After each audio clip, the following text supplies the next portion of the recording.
Hi guys, today we will talk about how to turn on over updates on your eBay app. We will go to figure out this solution or know how you can do that on your eBay app. So all you have to do, just go up, you click here on app, then it's going to show for you window like this, and you just go down here, then you come here to settings, you click here on settings, and it's going to take you to next window here or your settings window.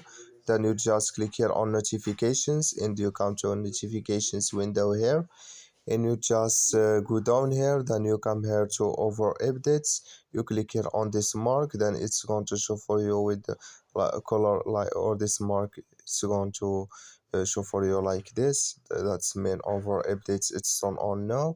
So that's all you have to do to turn on over updates on your eBay app. So that I wish know you I get it. That's all, just follow this ways and it's going to work with you. Thank you for your watching. Don't forget to support us by liking and subscribe.